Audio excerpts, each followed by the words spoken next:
Hello, mere pyare students, and welcome back. I know, exams are just around the corner, and that tension must be building up, right? But hey, don't you worry one bit. Your favorite study buddy is here, and we're going to make things super simple and fun. Today, we are jumping into the lovely chapter, Gilli Danda. And I promise you, by the end of this, you'll know this chapter inside and out, and you'll have a big smile on your face. That's right, bachcho. Tension nahi lene ka. We are going to go through this chapter step by step, making everything totally crystal clear. Together, we are going to get you fully prepped for your exams with absolutely zero stress, okay? So, let's do this. Okay, so first things first. Let's just enjoy this beautiful poem.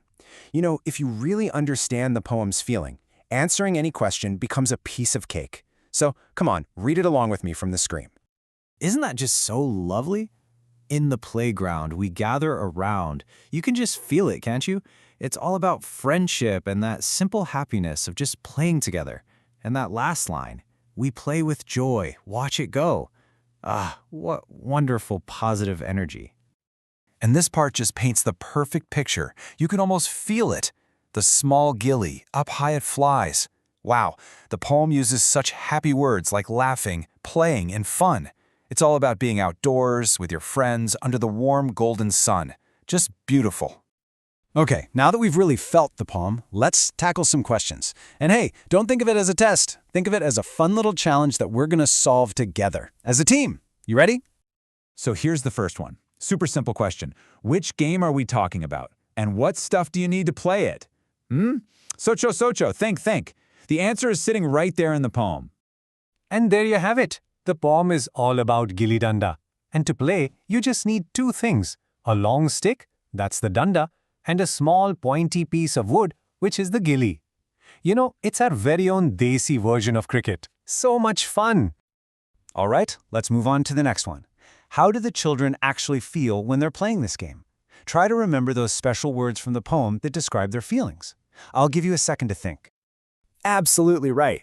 The poem tells us they feel free and have a whole lot of fun. And how do we know this for sure? Well, the poet gives us little clues, right? Words like joy and laughing are put there to show us exactly how happy they are. So here's a big exam tip. Always look for these little clues in the text to back up your answer. All right, poem section done and dusted. Now, let's do a little bit of grammar magic. It's time to become word wizards. We're going to learn about something called prefixes. It sounds like a big, complicated word, but trust me, it's super easy and actually kind of fun. So what on earth is a prefix? Well, just think of it like a magical little word part that you stick right onto the beginning of another word. And poof, just like magic, it changes the whole meaning. The most common one you'll see is un, which pretty much just means not. Just look at this simple formula on the screen. It's so easy. You start with a word, let's say happy, then you add the prefix un right at the beginning. And what do you get? A brand new word, unhappy, which means the total opposite, not happy. See? Un plus comfortable becomes uncomfortable. Un plus aware becomes unaware. It's like a fun little word game. Fantastic job, my word wizards. Now, let's move on to our next little grammar topic. It's called abstract nouns. Whoa, don't worry about the big name. Just think of it like a really simple sorting game. Nouns you can touch and nouns you can't. So, imagine we have two boxes. In one box, we put all the things we can actually see and touch, like a ball or a book. But in the other box, we put feelings or ideas, things that are very real, but you can't actually touch them, can you? Now look at this. You can touch a rose, right? You could hold a toffee, you can kick a football. But can you touch joy or anger or truth? No way. Now think back to our poem. It was full of joy and fun. And those are perfect examples of abstract nouns.